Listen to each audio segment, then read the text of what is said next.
what is it like being a Jamaican living in Atlanta, Georgia?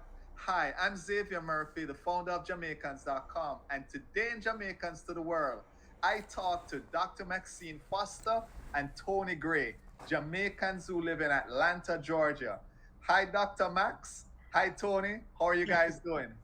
We're Hi, great, man. Xavier. I am doing great. Awesome.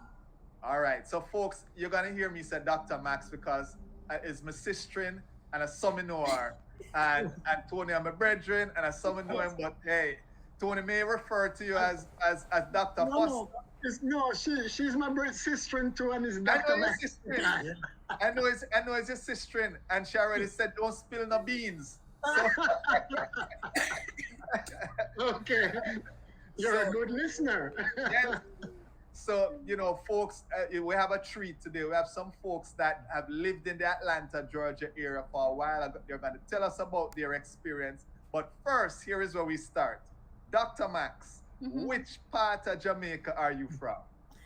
All right. So, Xavier, I am from the country. I come from Okay, country, and I okay, am in a little place called Erie Castle. It's in the parish of St. Thomas, and nobody okay, probably don't know where that is, but most people know where Bath is. And the okay. fountain, the mineral. So I am that little district before you get into Bath. So that's All where I right. was born, raised, grew up, and I know I don't know probably passed through there, but you never know, right? So now you know. And Tony, which part of Jamaica are you from? Port Antonio, Portland. Of course, Okay. I like to claim as the best parish, but I'll give St. Thomas second. So you're from what I think they refer to it as the breadbasket of Jamaica, Portland. Well, I think it's St. Elizabeth referred to as a breadbasket, but Oh, we'll take it. okay, We'll okay. take it as Portland. Well, let me tell you, beautiful, beautiful parish. In fact, I just came back from there the other day, and went to Frenchman's Cove. I hadn't been there in quite a while since I was a kid, and and let me tell you, awesome. The pictures I took don't give it any justice. You know, I'm telling you, that beach is phenomenal. That awesome beach. Yes. Exactly. And by the way, Xavier, that's my second home now because that's where I spend my time when I'm in Jamaica, in Okay, Portland. okay, So I sort of did a little bit of migration. okay. Well, the next item we need to clear up is which school are you representing from Jamaica? I am representing Erie Castle Primary, Morant Bay High School. Those were the schools that I attended while I was there. I did college here in the States. And Tony. I'm representing Titchfield Secondary. That is my school, and I want to think it's the best school in Jamaica. But many memories. It's just awesome. But I represent Titchfield. All right. So, Dr. Max, tell us how long have you lived in Atlanta and how did you get to Atlanta? I know you All have to right. fly. I know you have to fly on a plane, but what the story? Maybe you lived somewhere before and you heard about Atlanta and you say, "Hey, I'm moving. I'm gonna check it out." Well, I actually was trying to run away from the cold, to be honest with you. I was just done. I've been in New Jersey about 15 years prior to coming to Atlanta. And I was looking for warmer weather. And I was actually looking for a place in Florida. I thought I found something and was actually in the process of getting a place in like the West Palm Beach area. But that didn't work out, and somewhere along the road, I kind of got intercepted in Georgia. So I met a man, Oh, we don't listen. and I'm you not know, the spilling rest of the no. story is history, right? We're not spilling the beans. I'm not spilling No the beans. beans. You're spilling the beans. You met a man. And as they say, the rest is history. And here I am, 10 years later in Atlanta. All right, Tony, tell us your story. How you got to Georgia and Atlanta. I plan to spill no beans. Well, first of all, I migrated from Jamaica in 1970.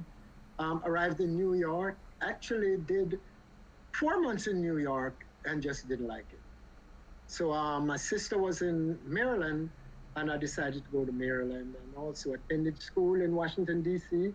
And then on from that, I went to Texas and I spent 13 years in Texas.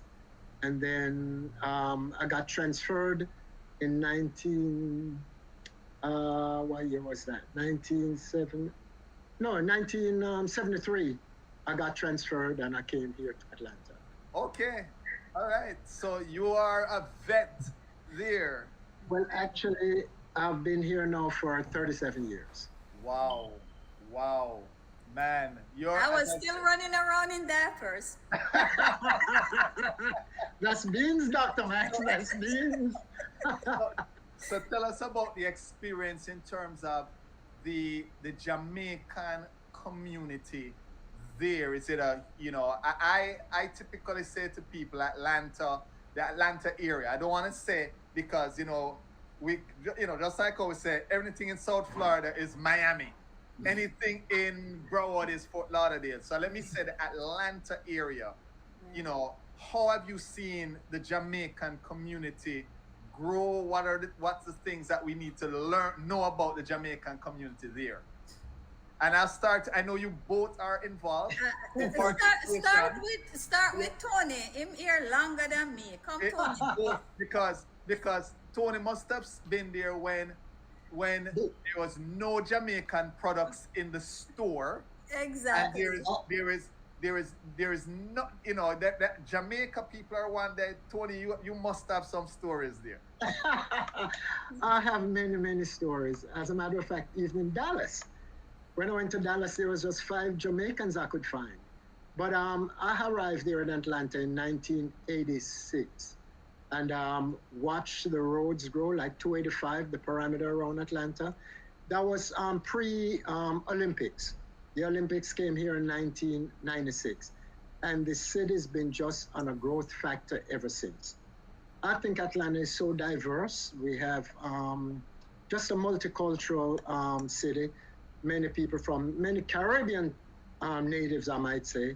And it's just great. As a matter of fact, when my brother moved here from New York, he mentioned any time of night in New York he wanted something, he could get it or find it somewhere. Well, Atlanta has become like that now. Whatever you need, you can find it here in Atlanta. And it's just a great melting pot. Great place to be. So in